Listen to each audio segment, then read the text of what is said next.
নমস্কার বন্ধুরা, আজকের আপনাদের জন্য নিয়ে চলে এসেছি রক্তচন্দ্রের পিশাচ অধ্যায় ৩। আগের সপ্তাহে কিছু কারণে কোনো গল্প দিতে পারিনি, আপনারা ক্ষমা করবেন।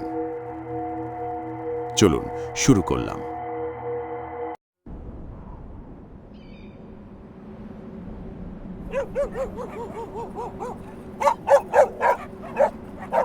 ধানেশ্বরপুর এই গ্রামটা ছিল একসময় জীবন্ত। সন্ধ্যা নামলেই উঠত হাসির শব্দ, বাড়ির উঠোনে জ্বলত প্রদীপ, আর রান্নার গন্ধ ভেসে বেড়াত বাতাসে। কিন্তু আজ সব কিছু বদলে গেছে। অস্বাভাবিক, ভারী, চাপা এক নিস্তব্ধতা পুরো গ্রামটাকে গ্রাস করে আছে। না কোনো শিশুর হাসি, না কোনো হাড়ি পাতিলের শব্দ, না কোনো আলোর ঝলকানি। শুধু বন্ধ দরজা, বন্ধ জানালা, আর জানালার ফাঁক দিয়ে তাকিয়ে থাকা কিছু ভীত চোখ। হরিদাস কাকুর মৃত্যুর পর থেকেই গ্রাম যেন শ্বাস নিতে ভুলে গেছে। লোকেরা মুখে কিছু বলে না, কিন্তু তাদের চোখ সব কিছু বলে দেয়। কারণ তারা জানে কিছু একটা মুক্ত হয়েছে। অর্ণব, সে বসে আছে তার বাড়ির পুরনো বারান্দায়। চারপাশে অন্ধকার নামছে ধীরে ধীরে, আকাশে জমছে কালো মেঘ।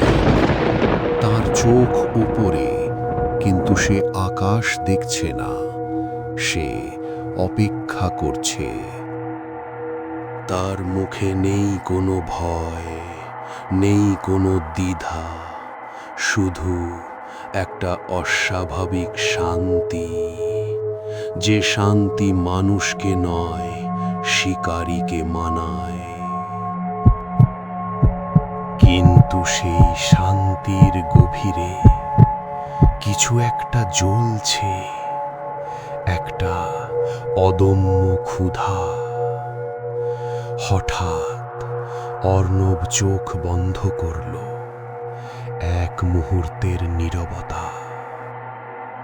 সম্পূর্ণ হও, আরো রক্ত দরকার। শক্তি নাও, চুপ কর। চুপ করব কেন? আমি তো আলাদা কেউ নই। আমি তুই। অর্ণবের হাত ধীরে ধীরে মুঠো হয়ে গেল। তার চোখ খুলল, আর সেই চোখে মানুষের কোনো চিহ্ন নেই, শুধু রক্তের ক্ষুধা।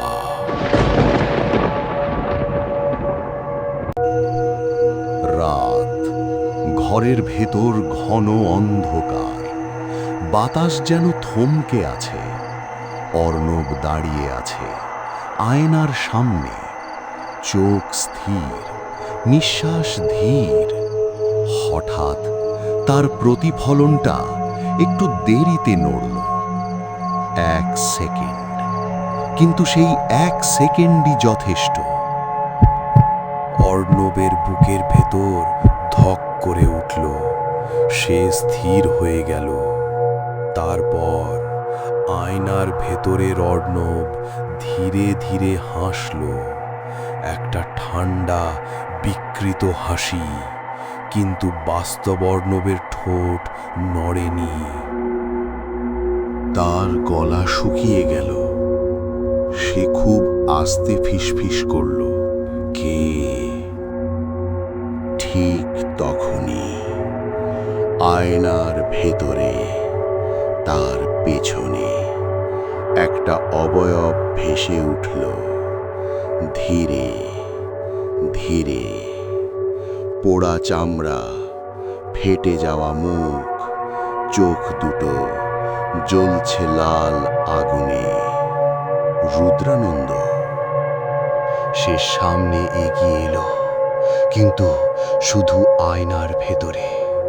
তারপর সে ঝুঁকে পড়ল অর্ণবের কানের কাছে। শ্বাসটা গরম, পচা গন্ধে ভরা। তুই দুর্বল হয়ে যাচ্ছিস। অর্ণব হঠাৎ চিৎকার করে উঠল, আমি মানুষ। রুদ্রানন্দ থেমে গেল। তারপর মানুষ, তোর হাতটা দেখ। অর্ণব কাঁপতে কাঁপতে হাতের দিকে তাকালো। রক্ত, শুকনো, কালো, জমাট। তার আঙুলের ফাঁকে ফাঁকে লেগে আছে। তার চোখ বড় হয়ে গেল, শ্বাস আটকে গেল। সে বুঝতে পারছে না এটা কাল রক্ত নাকি তার নিজের ভেতরের কিছু। হঠাৎ তার মাথার ভেতর যেন বিস্ফোরণ হলো। একটা অদৃশ্য ঝড় সবকিছু উড়িয়ে দিতে লাগলো। ছবিগুলো একের পর এক ভেসে উঠতে লাগলো, দ্রুত, অস্পষ্ট, কিন্তু ভয়ঙ্কর স্পষ্ট অনুভূতিতে। নিতাই পাল, তার গলা শক্ত করে চেপে ধরা, তার চোখ ভয়ে বেরিয়ে আসছে। হরিদাস কাকু পিছিয়ে যাচ্ছেন, চোখে আতঙ্ক, বিশ্বাস ভঙ্গ। আরও একজন, একটা মুখ, কিন্তু স্পষ্ট নয়। ছায়া, অন্ধকার, মুখটা যেন ইচ্ছে করেই লুকিয়ে আছে। অর্ণব মাথা চেপে ধরে চিৎকার করল, না, না, না। তার কণ্ঠে যন্ত্রণা, ভয় আর এক অদ্ভুত অপরাধ বোধ। সব মনে পড়বে। পজ, সব। সেই রাতে অর্ণবের বাড়ির সামনে নীরবে এসে দাঁড়ালো এক বৃদ্ধা। চুল এলোমেলো, চোখে অদ্ভুত এক দীপ্তি। কমলা বৌদি। গ্রামে সবাই তাকে পাগলি বলে, কিন্তু সে সব জানে। সে দরজায় ধাক্কা দিল না, শুধু দাঁড়িয়ে ফিসফিস করে বলল, তুই রুদ্রানন্দের ধারক। অর্ণব দরজা খুলল, তার চোখে বিস্ময়। তুমি যাও। আমি সব জানি। কমলা বৌদি ধীরে ধীরে মাথা তুললেন। তার চোখে যেন বহু বছরের জমে থাকা অন্ধকার। নিচু কাঁপা গলায় তিনি বললেন, 108টা বলি ছাড়া রুদ্রানন্দ কখনো পূর্ণ হয় না। ঘরের ভেতর হঠাৎ ঠান্ডা নেমে এলো। বাতাস যেন থমকে দাঁড়ালো। অর্ণব ধীরে মুখ তুলল। তার ঠোঁটে অদ্ভুত শীতল হাসি। হয়ে গেছে। তার কণ্ঠে কোনো আবেগ নেই, শুধু নিষ্ঠুর নিশ্চয়তা। কমলা বৌদি মাথা নাড়লেন, ধীরে, খুব ধীরে। না, শেষটা এখনো হয়নি। এক মুহূর্তে অর্ণবের চোখ লাল হয়ে উঠল। রাগ নাকি ভয় বোঝা যায় না। সে এক পা এগিয়ে এলো। আমি নিজে করেছি। তার গলায় এখন আগুন। বৃদ্ধা এবার একটু হাসলেন, কিন্তু সেই হাসিতে কোনো উষ্ণতা নেই, শুধু শ্মশানের ঠান্ডা ছায়া। তুই সংখ্যা গুনেছিস, কিন্তু অর্থটা বুঝিসনি। তিনি আঙুল তুলে অন্ধকারে 3টে দাগ কাটলেন। 108 মানে শুধু সংখ্যা না, এটা 3টে অস্তিত্ব, আত্মা, দেহ আর ছায়া। শেষ শব্দটা উচ্চারণ হতেই ঘরের দেয়ালে অর্ণবের ছায়াটা কেঁপে উঠল, কিন্তু অর্ণব নড়েনি। অর্ণব চুপ, তার নিঃশ্বাস ভারী হয়ে উঠছে। কমলা বৌদি ধীরে সামনে এগিয়ে এলেন। তার চোখ এবার সরাসরি অর্ণবের চোখে। তোর দেহ আছে, কিন্তু ছায়াটা এখনো মুক্ত নয়।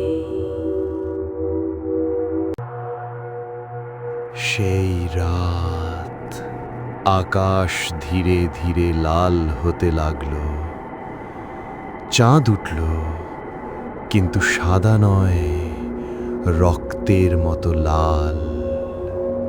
গ্রামের বাতাস ভারী হয়ে উঠল। কুকুরগুলো একসাথে হাউল করতে লাগলো। অর্ণব হাঁটু গেড়ে পড়ে গেল। তার শরীর কাঁপছে। তার ছায়া মাটিতে লম্বা হতে লাগলো, আরো লম্বা, আরো বিকৃত। হঠাৎ ছায়াটা নড়ল। অর্ণব নড়েনি, কিন্তু ছায়া নড়ল। তারপর ধীরে ধীরে মাটি থেকে উঠে দাঁড়ালো একটা কালো অবয়ব। চোখ দুটো আগুনের মতো জ্বলছে। না, আমি মুক্ত। এটাই রুদ্রানন্দের পূর্ণ রূপ। এক মুহূর্তের নিস্তব্ধতা, তারপর একটা চিৎকার।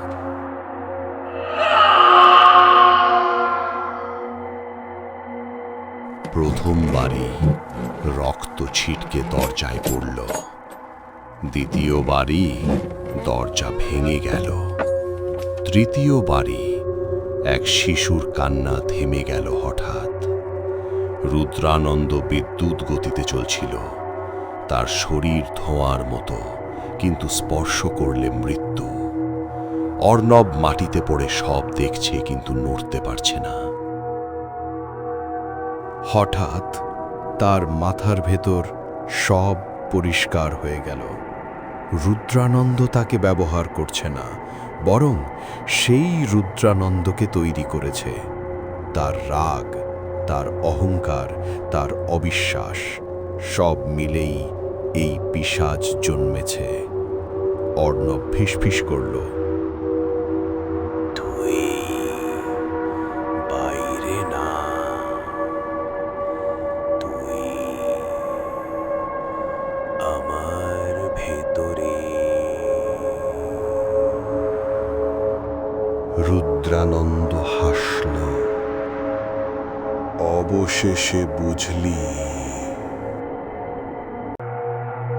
হঠাৎ কমলা বৌদি আবার সামনে এলেন। তার হাতে লাল কাপড়ে মোড়া একটা পুঁথি। তিনি বললেন, এটা রুদ্রানন্দের নিজের লেখা। অর্ণব কাঁপা গলায়, কি করতে হবে?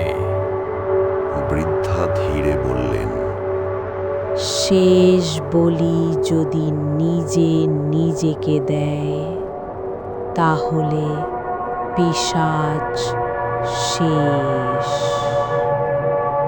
অর্ণব চুপ, তার চোখে জল জমল। মানে আমি? বৃদ্ধা কিছু বললেন না। গ্রামের মাঝখানে একটা বিশাল বট গাছ, তার নিচে দাঁড়িয়ে রুদ্রানন্দ। চারপাশে লাশ, রক্ত, চাঁদের লাল আলো। অর্ণব ধীরে এগিয়ে গেল। শেষ করো। রুদ্রানন্দ হাসল। তুই প্রস্তুত? অর্ণব বলল, হ্যাঁ। অর্ণব নিজের বুকের দিকে তাকালো। তারপর ধীরে ধীরে একটা ছুরি বের করল। রুদ্রানন্দ তাকিয়ে আছে, হাসছে। অর্ণব বলল, তুই জিতবি না। তারপর সে নিজের বুক চিড়ে ফেলল। রক্ত ছিটকে পড়ল মাটিতে, মাটি কাঁপতে লাগলো। অর্ণব মন্ত্র পড়তে শুরু করল।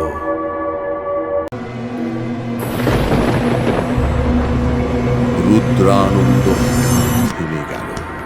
তার মুখে প্রথমবার ভয়। না, এটা সম্ভব না। অর্ণব চিৎকার করল, আমি স্বেচ্ছায় নিজেকে উৎসর্গ করছি। চাঁদের আলো কাঁপতে লাগল।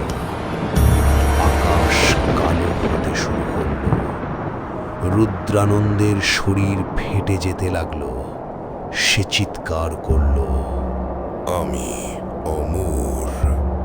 অর্ণব সেই শক্তি দিয়ে বলল, তুই শুধু লোভ।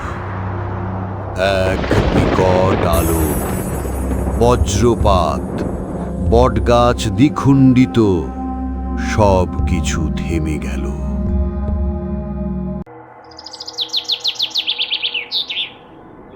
পরের দিন সকাল। গ্রাম ধীরে ধীরে জেগে উঠছে। লোকেরা বাইরে বেরোচ্ছে। তারা বেঁচে গেছে, রুদ্রানন্দ নেই। কিন্তু বটগাছের নিচে রক্ত আর একটা ছুরি। অর্ণব নেই। কমলা বৌদি দাঁড়িয়ে আছেন। তিনি ফিসফিস করলেন, সে মুক্ত হয়েছে। কেউ বুঝল না তিনি কাকে বললেন।